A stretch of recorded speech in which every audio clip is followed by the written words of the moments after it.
大家好，旭大是非同凡响，我是童文勋。对不起，我有迟到一点哈。好，我们今天继续来谈大事啊。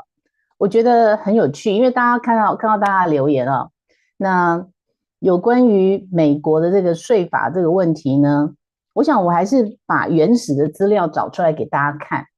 那这样子呢，我们在讨论事情的时候就可以更进一步的，到底你说我要用关税来减免所得税，是不是真的可以做得到哈？把事实摆一摆，把证据摆一摆呢，这个是最容易的。好，那所以我们先来看，现在我有看到哥静阳有谈到这件事情啊，就是哈佛民调显示，最新的民调显示呢，现在美国民众对于川普的新政的支持度呢是创下新高，这是完全是飙新高的。那这是白宫的网页，白宫最近一直在盘点他们的新政之下的进度，他们达成了什么样的目标，然后当然很重要的就是民调的支持度，然后他还细细的分了一些项目哈，我们也把这个网页呢翻译成中文，让大家来看。好，最新民调显示，川普总统跟他的 agenda 哈议程获得大力支持啊，这个就是我们现在所看到的。那有哪些项目呢？其实绝大多数的民众支持哈，非常重要的一项就是驱逐非法移民这个问题，所以这个是首要的哈。他有81%的民众呢支持驱逐非法移民，我想这是完全可以想象的。然后再有76%的人呢支持全力去发现并消除政府中的诈欺跟浪费，然后有76%的人支持关闭边境，然后69%支持禁止男性参加女性运动，68%的人支持政府宣布只有两性，65%的人支持政府终结基于种族的雇用，就是 DEI 哦，然后63%支持冻结并重新评估所有外援支出以及其负责部门，61%的人支持互惠关税，60%的人支持美国与俄罗斯直接谈判以结束乌克兰战役，然后有58%、59%的人支持削减国会已经批准的政府开支哦，啊，就是国会都已经允许你用了，那个川普还要把它拿回来说不，我自己主动，我说我不要花这些钱哈。再有57%的人支持结束新的海上钻井的禁止命令禁令哦，所以这是一个很清楚的一个方向，就是说，当川普得到过半以上的民意的支持，然后有一些项目甚至还有80%以上的支持啊，他当然会继续往这个方向走。那所以很重要的一个就是斗局的这部分呢，现在不管批评声浪是这么高哈，还是一向这些传统媒体啦哈，那伊隆马斯克跟川普呢，他们是决心往斗局的方向走，而我觉得全世界全球各国的人都应该要支持这件事情啊。为什么呢？因为如果用会计原理来推广这件事情的话，那代表啊，全世界都会被覆盖在斗局底下。所以我们不要光只是羡慕美国，台湾也可以这么做。那当然有一些事情未必每一个国家都能做，那个是美国有美国的条件，但是我们可不可以学其中的一部分呢？这个是有机会的。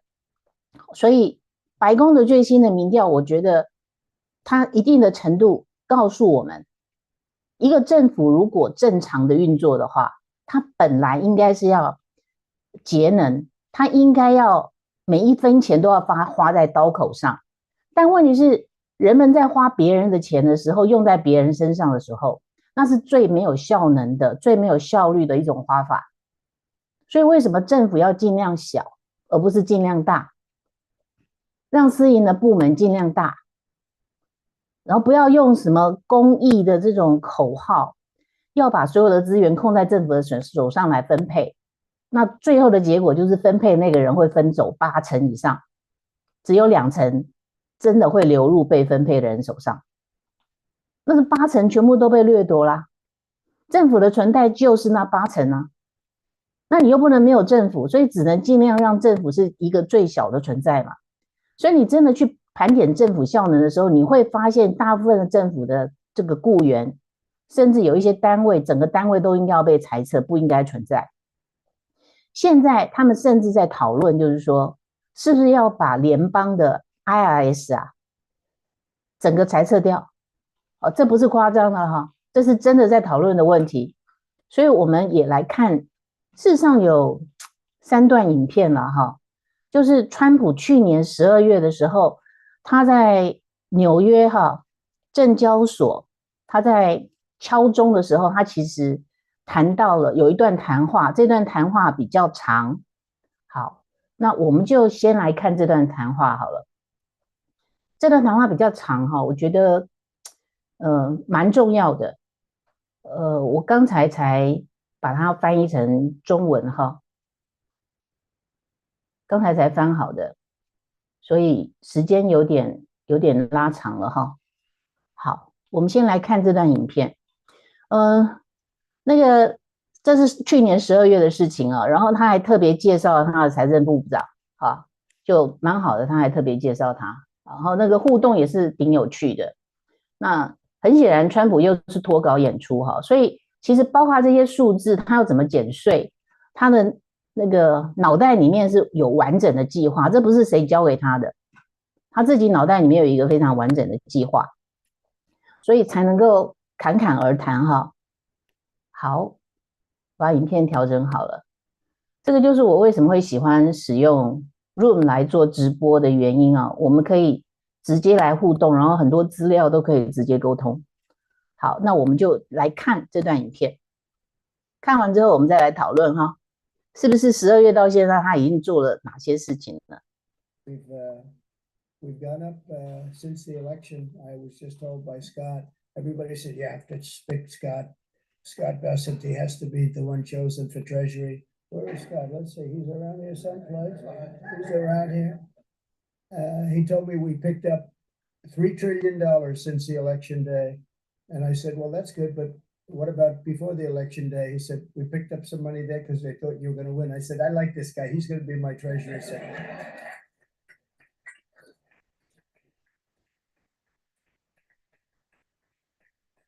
But it's true. It's. I think we're going to have a tremendous run. We have to straighten out some problems, some big problems in the world. It's when we left, we didn't have any of these problems. We didn't have Russia with Ukraine. We didn't have Israel October 7th. We didn't have the Afghanistan disaster. We didn't have inflation. We had no inflation, and we had a very strong economy. And we're going to do that again, but I think we're going to even up it because now we have experience that we didn't have. Now I know everybody, and I want to get them solved. We have to get them solved because ultimately the power of weaponry today is the biggest threat we have, in my opinion. It's not some of the other things that you read about. It's the power of weaponry.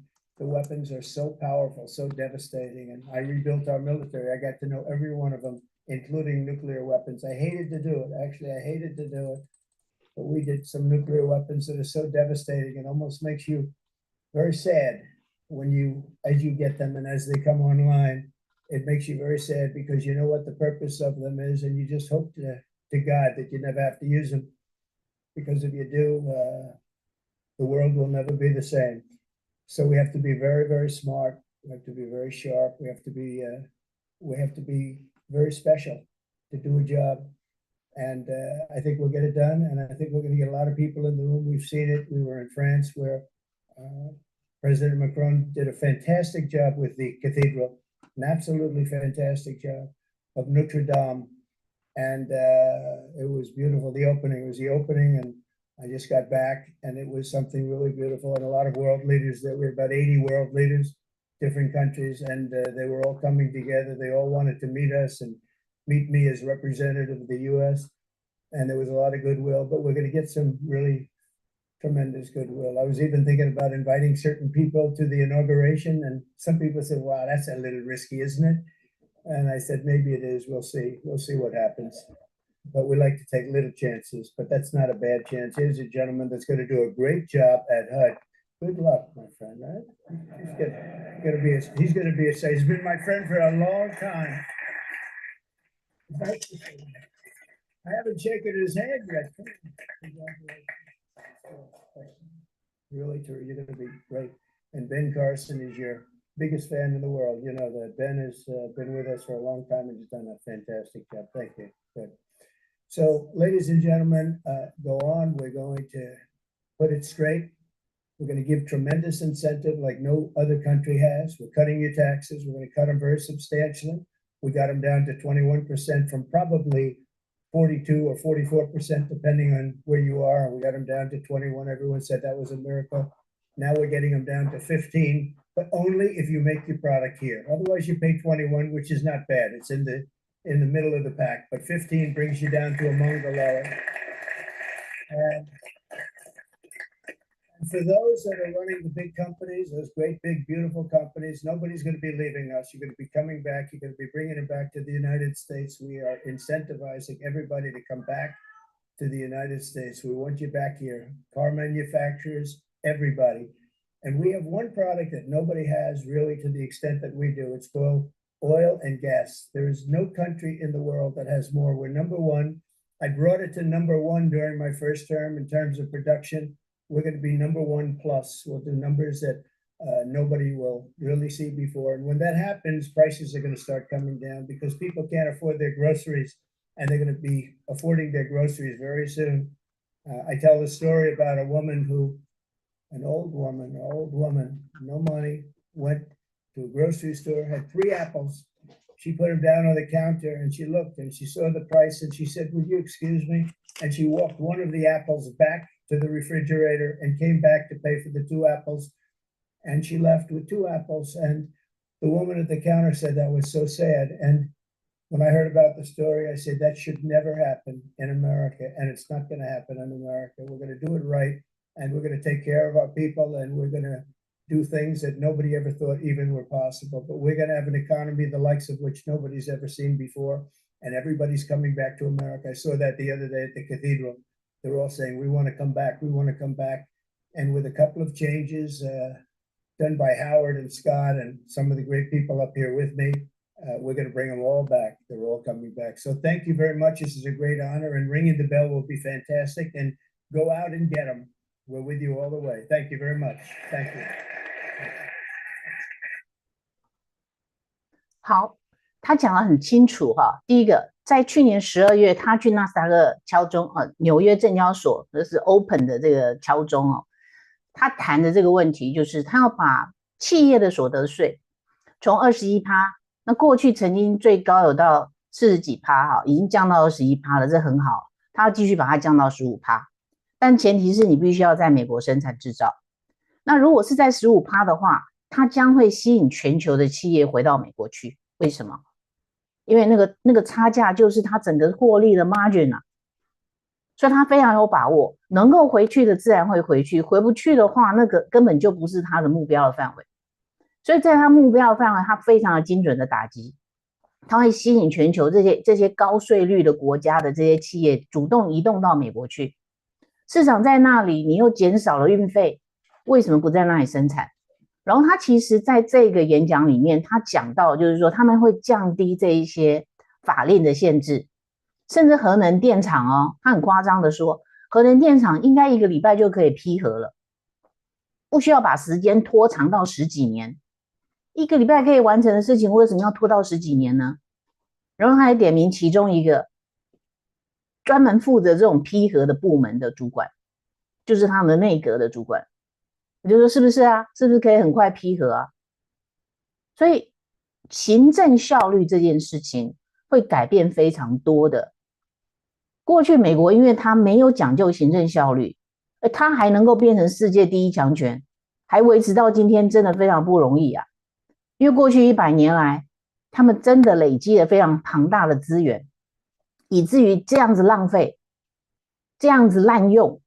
他今天还可以活到现在，但是他负债累累，因为他是大到不能倒，所以已经负债36兆美元，还能够活着。但是不管从哪个角度来看，川普、伊隆马斯克他们经营过企业的人都认为说，再这样下去，美国会破产。因为它已经到了一个边缘了，你光是去支付那个利息都没有办法偿还本金呢，你只能去支付利息，那这个整个你的财政当然要全部重新再盘点啊。很简单，我们其实在看到很多的企业遇到困难瓶颈的时候，第一个就是裁员，第二个是降低支出嘛。我看过有一些企业，它在降低支出的过程中，甚至连厕所它都不放卫生纸，连卫生纸的钱都要省。你各方面省下来之后，它才有办法很快的走出它资金缺乏，然后赶快去接订单，然后技术上面必须要突破嘛。川普现在正在做的就是这些事情。那所以当这些事情都做完之后，他真的可以减税啊。有的人说，那你关税的部分现在又不是100年前，100年前的关税跟现在的整个税出不一样啊，不是吗？的确是不一样。正因为是不一样，所以他要把整个国家的支出降低啊。因为过去100年前，在没有二战之前，美国是靠着关税，没有抽所得税，没有 IRS 这个机构，美国就可以运作了。为什么今天不可以？你说因为经济规模不一样，对呀，那今天关税的经济规模也不一样啊。那你说关税不够啊，那是因为他没抽，所以关税不够。现在关税一年不过就是大概800亿美金，可是他一旦把它提高，大概就会增加到5倍以上，至少是5000亿美金以上，而且还有一些项目没有谈到哦，不要以为只是关税哦，我们待会来看这个影片就会知道说到底还有哪些项目哦。但是我们先看，大概是上个礼拜白宫他的经济顾问哈，在谈这个问题的时候呢，那很短，记者问他说，真的用关税可以来减税吗？他说我们正在往这个方向走，那是可以做到的，因为呢我们还有节尊一些浪费，因此呢一定可以做到。好，那我们再来看他怎么说。President Trump has spoken about replacing income tax with tariff revenue, especially with all this waste, fraud, and abuse that we're seeing. Is that a possibility? Absolutely. And in fact, if you think about the China tariff revenue that we're estimating is coming in from the 10% that we just added, plus the de minimis thing, that it's between 500 billion and $1 trillion over 10 years is our estimate. And that's something that is outside of the reductions that markets are seeing through the negotiations up on the Hill. And so we expect that the tariff revenue is actually going to make it much easier for Republicans to pass a bill. And that was the president's plan all along. 好，是不是很清楚？就是如果在国会山庄现在正在谈的问题，真的有照着国会山庄现在在讨论的问题，现在共和党提出来一个方案哈，是众议院的共和党提出来的一个方案，它不但推动边境的整个框架，包括边境的问题、能源，还有税收优先事项。那最终要投票，就是说他要把川普在2017年的时候的减税的这样一个计划继续执行，然后他财政可以平衡，就是因为浪费的部分这个漏洞被堵住了，再加上增加关税，所以他还可以继续减税，这完全都可以计算出来的。好，那你如果觉得还不够的话，那我们就来看他的是管类似我们现在经济部开发的这样的一个单位哈，另外一个他的内阁的成员接受那个福斯新闻的采访的时候，他说有可能要把 IRS 整个都废掉。那如果废掉 IRS 的话，不是代表他不用纳税，就是说可能会有很多精简的方法，然后要把现在非常复杂的税制呢缩减到可能很简单，只有几种税制而已，就是跟阿根廷总统米雷在做的事情是一模一样的。那废除 IRS 当然是一个非常大的一个事情哈，但是它不是梦，只要斗局继续往前推进的话，这件事情就会从大家觉得不可能变成是可能的。那如果他真的做到，那全世界的政府还要活吗？民主党还想要继续执政吗？好，我们来看这段影片。And I'm telling you, you watch it, we're going to do it. If you get savings from these Doge cuts, Are you going to give any of this back to the American people? We keep hearing about these Doge dividends. Well, think about it. Donald Trump announces the External Revenue Service, and his goal is very simple. His goal is to abolish the Internal Revenue Service and let all the outsiders pay. I mean, this is someone who is focused on America. Let's drive down our waste, fraud, and abuse. I'll give you an example. Cruise ships. You ever see a cruise ship with an American flag on the back? They have flags of like Liberia or Panama.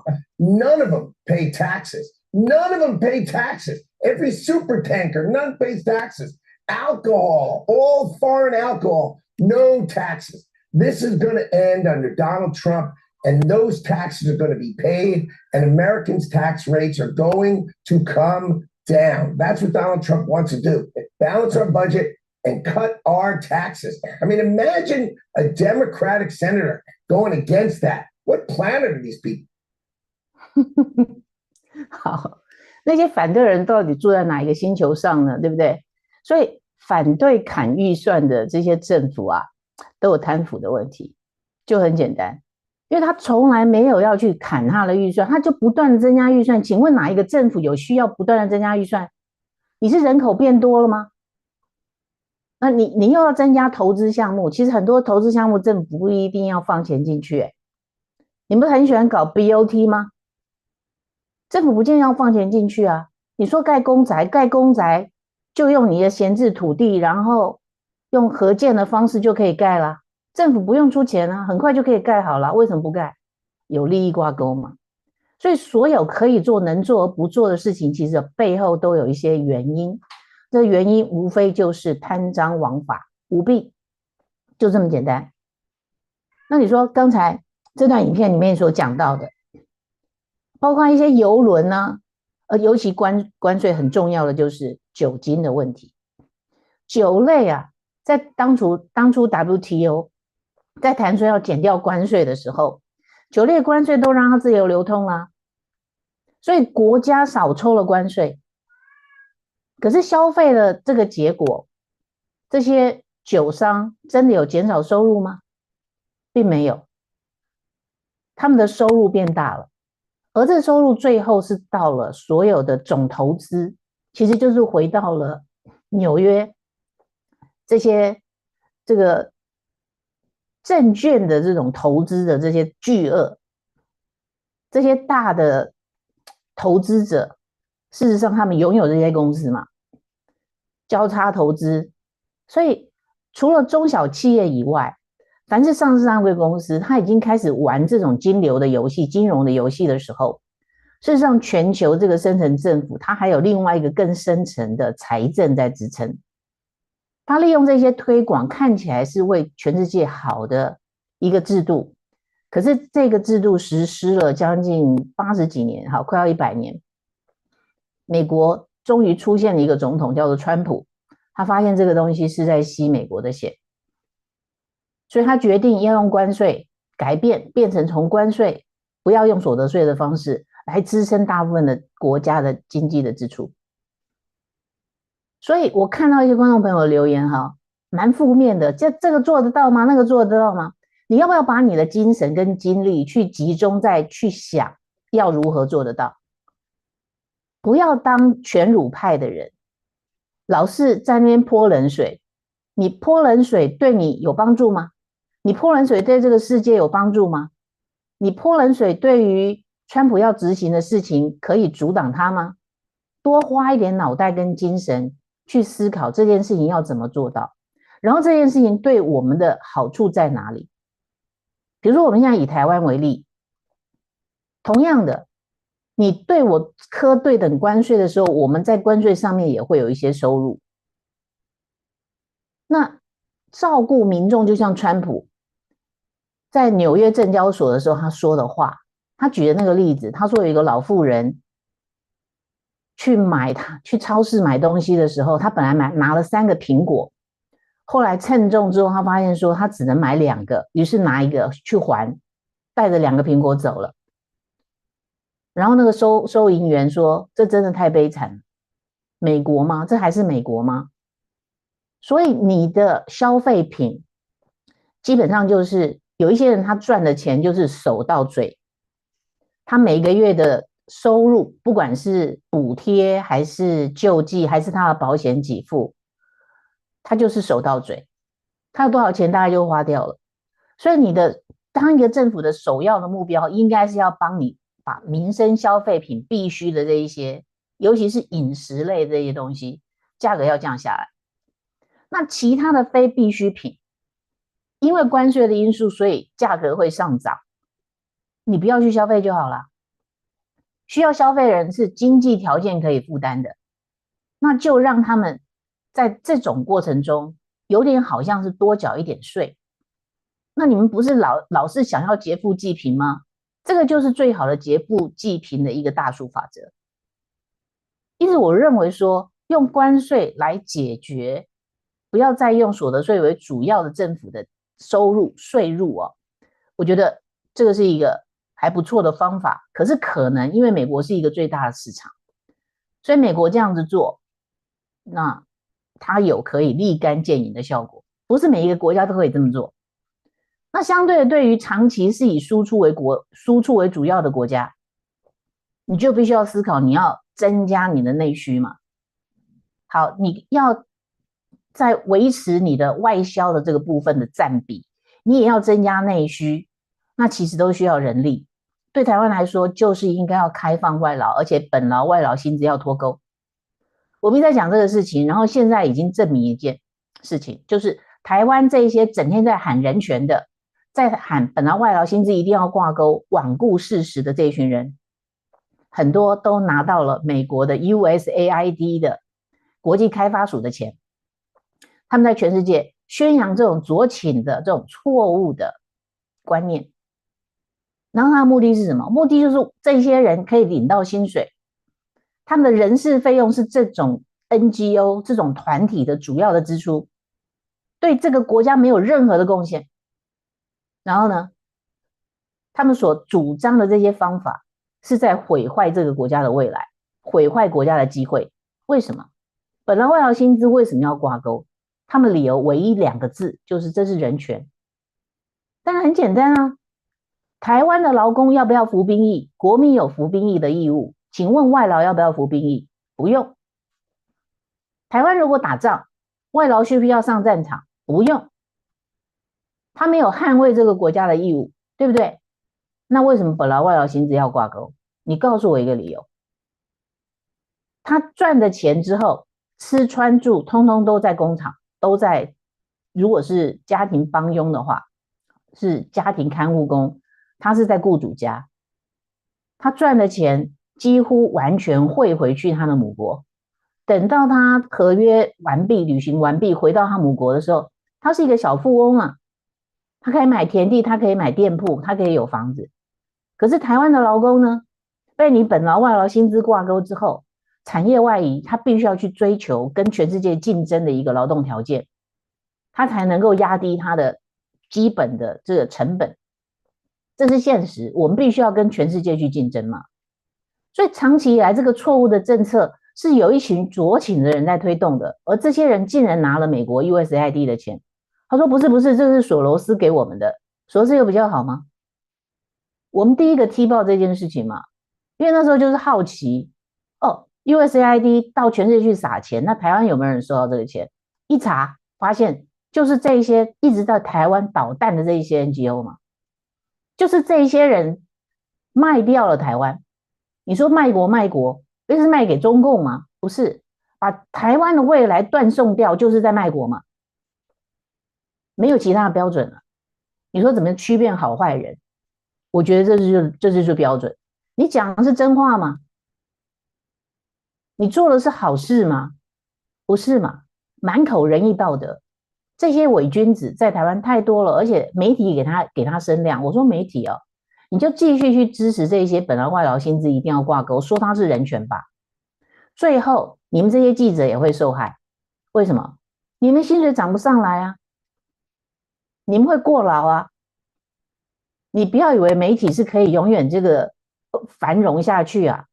果然20年来，我们的媒体一直萎缩到变成是一个必须要去拿政府喂给他一些固定喂给他一些费用，他才能够活下去啊？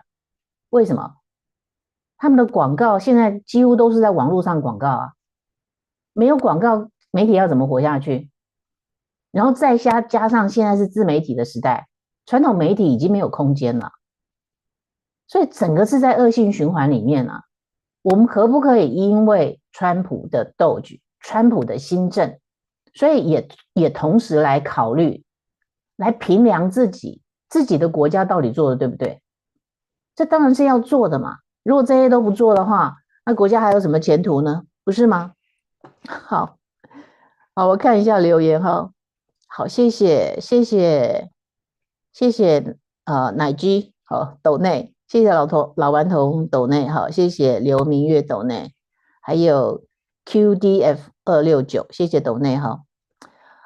所以我们应该要能够区辨哈，其实这么多年来，我们已经陷入一个我们不敢讲真话的一个非常悲惨的一个公共的平台，一直到去年川普出来竞选之后，他这一次的竞选的过程中，把 DEI 的问题整个掀开来说，然后伊隆马斯克参战，所以我们才开始留意到 LGBTQ 到底问题有多严重。那过去有人谈的时候，我们可能觉得这不是我们生活周边的事情，所以不是那么介意。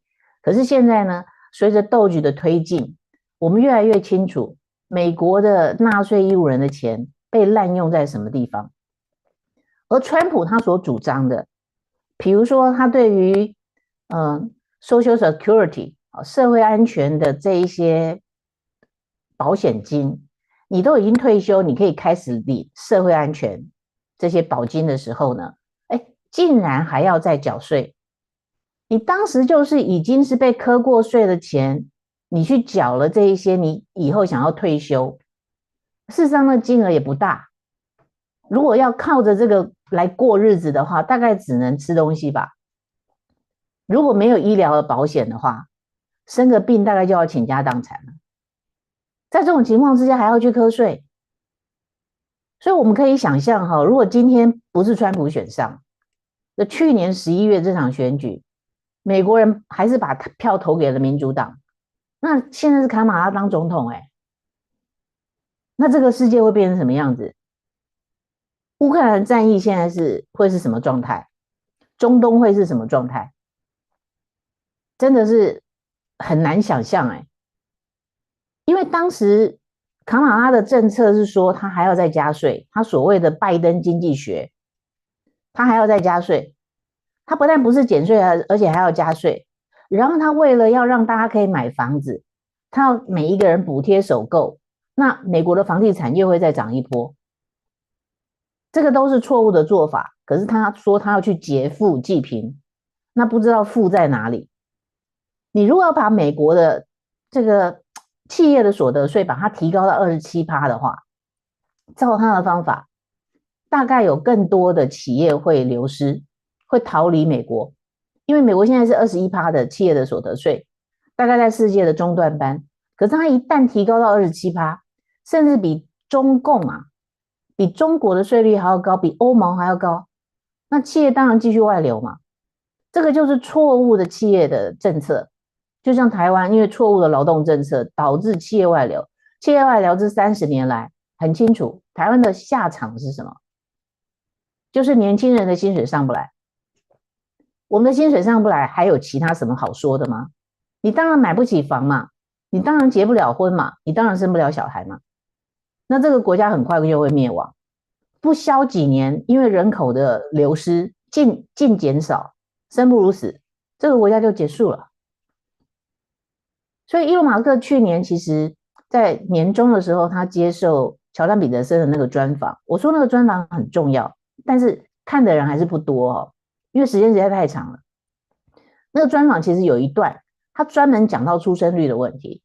伊隆马斯克说他看过历史上有很多很强盛的国家，到最后灭亡都是因为出生率下降，出生率下降到最后这个帝国这个王国就不见了，就被征服了。而这一些国家为什么出生率会下降？他们谈论了几个现象，第一个就是逸乐主义、享乐主义，然后对这个国家没有认同，因为享乐主义，所以不生小孩。甚至曾经有一个实验呢，他把一群老鼠放在一个空间里面，然后给它充足的食物，结果呢，一开始给它充足的食物，这些老鼠就一直繁衍，然后很快的从几只老鼠就变成有1、2千只。结果呢，你继续让它维持在这种无忧无虑的环境底下，会发现说，他们到最后就也不交配了，也不生这个小老鼠了，甚至有一些同性的这种现象会出现。好，那到最后这一窝老鼠呢，在这个空间里面的老鼠呢，就全部死光。我曾经有人说过，我看过这样的一个实验哈，这是我觉得很有趣的一个现象。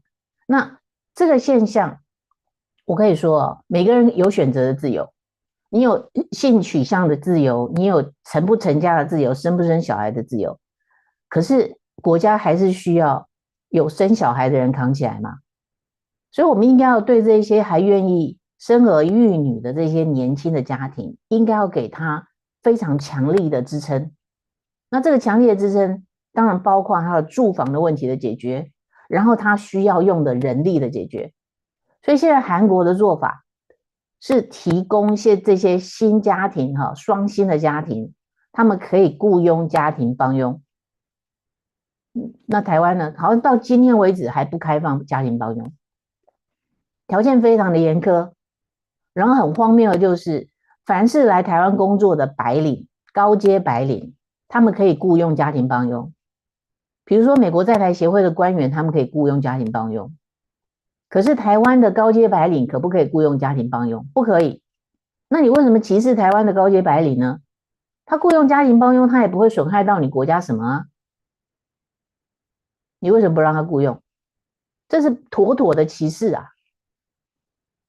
所以劳动部整个应该要废掉，我觉得他们做的事情从来不是真的捍卫台湾劳工，他们在伤害台湾劳工，而且已经长达了30年。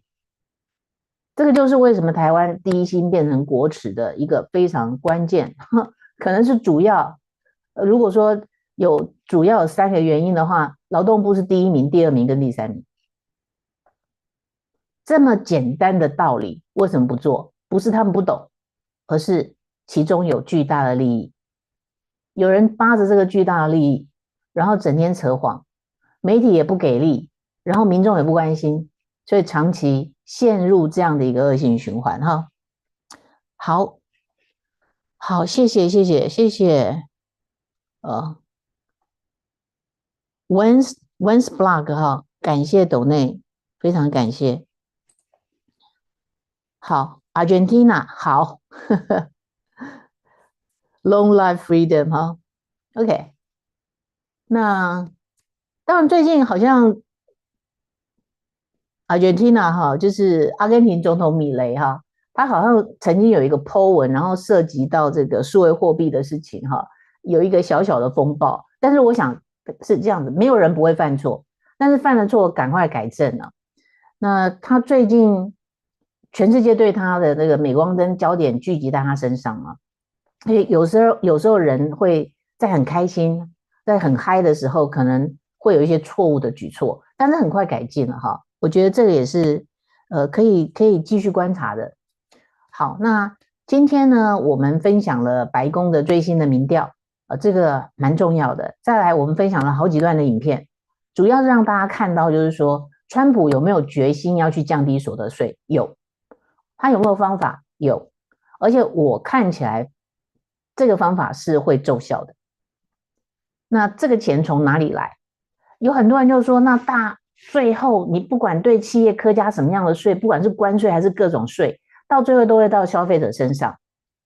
的确，但是呢，最重要的是这个钱，它从华尔街把它放到了政府的手上。本来你几乎零关税的状态，这些钱并没有到消费者手上啊，东西还是很贵。他把这个钱从华尔街手上抢过来了，差不多40%。你的所有的交易贸易的大概是40%。你觉得关税抽不到，一个可以取代所得税的水准，我们就看他怎么做。而且他把一些娱乐税都把它想进来了，所以酒精、酒类的部分，还有这些邮轮，对不对？几乎都在赚美国的这些钱啊，世界很多人跑到美国去搭邮轮啊，这要上税。而且这些邮轮呢，最终它是挂什么旗子？挂什么巴拿马啦、中南美洲啦这种免税天堂的旗子啊？既然如此，你们都不挂美国的旗子，税都回不到美国，那我就直接给你课娱乐税吧。那也是一笔收入啊。所以他把这个小费税给减掉了，这本身就是一个非常重要的，就是扶持这些最底层、最弱势的，然后一个礼拜7天都在服务大家的这些底层的民众，当然是他首要照顾的人。所以到今天，民主党还有一些议员在反对这个事，他的说法就是说，你要减所得税、减企业所得税，你就是要去让你这些富豪的朋友、这些企业赚更多的钱。刚好相反，我在想这些民主党这些人啊，他是真的经济学不好呢，还是脑袋不好，还是心不好？他故意再去扭曲这些经济学原理，并不是他们说的那一回事。因为你课企业所得税，到最后也是到个人身上。所以我跟大家分享过，富利曼经济学得主诺贝尔奖得主，他曾经说过，他说大家不要迷信。好像有一个很奇怪的东西叫做公司企业的所得税，那课公司的所得税跟个人没有关系，所以你尽量去课公司的所得税，然后劫富济贫。他说没有这回事，没有1毛钱税不会平均分担到个人身上。为什么？因为公司也是个人去投资的，比如说有一些人买股票，对不对？公司也是个人投资的，所以最后这些税都会算到个人身上。你因为投资公司而得到的获利减少了，所以这个税仍然是个人缴的。从来没有一个公司它真的拥有一块土地，还是拥有一个建筑物，最后都是股东都落到个人身上。既然如此，川普在减少公司所得税的时候，是不是也是同时减少了美国人的个人的所得税？当然是。因为所有的税都会落到每一个人身上，只是他还维持着对公司课征所得税，大概15%的所得税。为什么？因为能够投资公司的人，毕竟还是收入比较高的人，对不对？所以呢，他就是劫富济贫。你公司的营运也需要我们有一些基础建设嘛，所以我们有一些公务员在服务你啊。比如说刚才那个影片，站他后面的就是中小企业部的扶植这个 small business 这个企业部的这个部长。他前天我们是跟大家分享，他说大家都没有回来上班，整个他的小型 business 那个企业部的这个办公室灯开着，暖气开着，没有人在上班。他说回来，如果你不回来的话，视为辞职嘛，对不对？那要扶持中小企业，这个绝对是正确的方向，然后创造就业机会，美国绝对会再次复强。所以看了这么多他的做法作为，都会是立竿见影有效的作为。那你说其他国家可不可以模仿？当然有机会。怎么样模仿？关税部分可能没有那么有效率，但是斗局你总做得到吧？减少政府开支，缩小政府的规模，然后不要想说我要从隐藏的这一些预算里面去搞出什么我的侧翼啊，我去买媒体啊，然后我要搞选举啊，整天不务正业。你真的应该要把你的分内的工作本业做好。你不务正业，那这个东西如果透过因为斗局，所以透过会计原理，透过国际的银行的联系，企业的联系，到最后政府通通都要通过这套会计原理，而且是 AI 速度非常的快，那就没有什么事情可以隐藏了。我觉得这个是目前立法院在野党应该要派员去学习，然后很快理解斗局是怎么做到的，用同样一套方法回来斗举自己的国家，每一个国家的国会议员都应该要这么做，那世界就太平了嘛。你少了贪官污吏，然后真的能够监督政府的国家才有办法做到这样子。如果还是独裁的国家，你当然没有办法监督政府啊，你离可以监督政府还有非常非常非常非常遥远的距离，那真的就做不到。可是人民眼睁睁的看着其他的国家富强康乐，没有贪污舞弊，那看着自己的国家还能够忍多久？变革在即哦，所以我其实前几天有提到，就是说，最后川普就是要抽出手来要对付中共，要集中精力在对付中共。就像他刚才纳斯达克在纽约证交所他要敲钟的时候，他特别谈到了核武的问题，限制核武，对不对？那如果换你是川普，你如何把俄罗斯跟中共拉到谈判桌上去限制核武？多想想这个问题，而不是想说这绝对做不到，人家不会同意。你说这些废话有什么用呢？少说废话，续大事，然后多想想要怎么把它拉到谈判桌上。也许你想不出来，但是川普已经在做了。好，那我们今天就分享到这一边，谢谢大家。好，明天见咯。我们明天呢，继续来谈续大事。那当然呢，我觉得核武是一定要谈的，但是我不知道大家是不是真的说去看了那个 Turning Point 啊？有看的请举手，有没有看？好，如果没有看的话，真的去看哈，我们才有办法好好的把限武、核武这个问题谈得很彻底。好，谢谢小贤，谢谢小贤斗内，好，谢谢大家，那我们就明天见喽，拜拜。